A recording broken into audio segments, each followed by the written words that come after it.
Assalamualaikum and good morning everyone. Today I want to make a presentation with the title How to Create a Study Timetable. Before I start, let me introduce myself. My name is Nur Ashikin binti Umar. My matrix number is 2026104305 and I'm from group 182.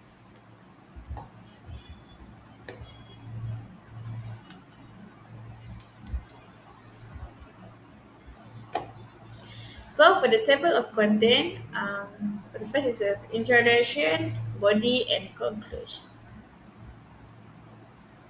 So, for the specific purpose, to organize study time effectively, improve time management, and help achieve better academic performance. And central idea is to help students allocate enough time for maintain balance between studying and personal activity. Okay, and now for the introduction. Have you ever created a study timetable for yourself, but after a few days you stop following it? If your answer is yes, you are not alone. Many students experience the same problem. There are several reasons why this happens. One common reason is a poor time management. Another reason is a lack of motivation and self-discipline. When students feel tired, distracted, or overwhelmed by a difficult subject, they may choose to procrastinate instead of studying.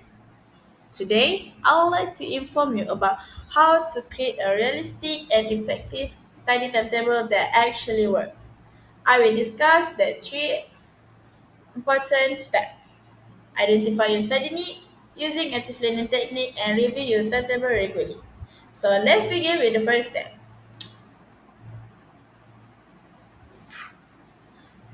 For the first is your identify your need, study need.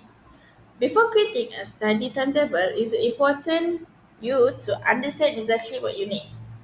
Start by making a complete list of all the subject and topic that will be covered in your exam, or quizzes, examen or test. And after listing your subject, identify which one require more attention.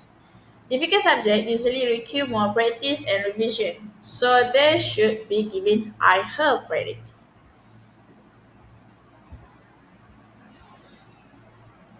Next, find out how much time you realistically have available to study each day.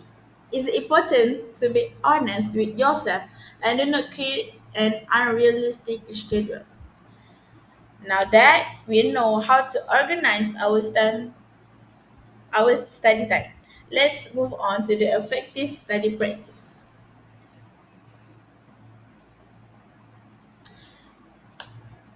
Second is use active learning technique. Having a timetable alone is not enough. The way you study is equally important. There are many ways to use active learning technique. For example, you can take notes by reading, create mind map, answer practice question, summarize information in your own word.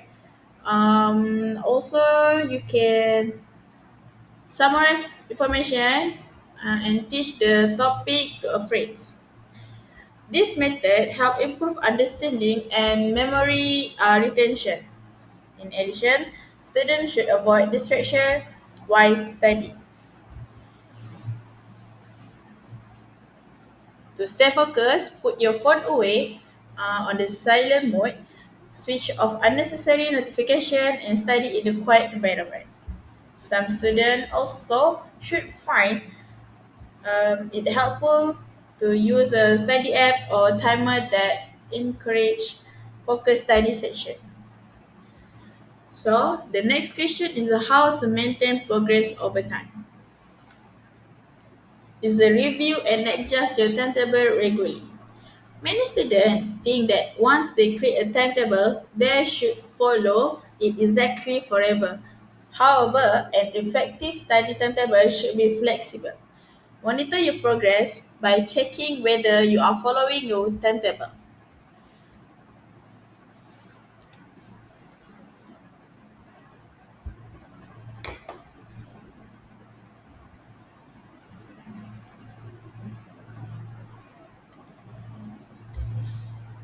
And you should also identify what works and what does not work.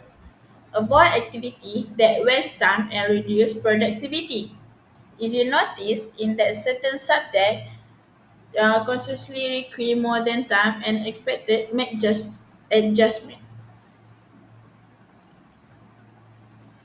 So for the conclusion, in the conclusion, a study timetable is important to that help students manage their time effectively and stay organized.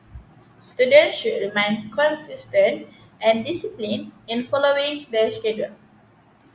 A well-planned study timetable can improve academic performance, reduce stress, and increase confidence and help students achieve their education goals. Realistic and effective and easy to follow study timetable. And thank you for the attention. Thank you.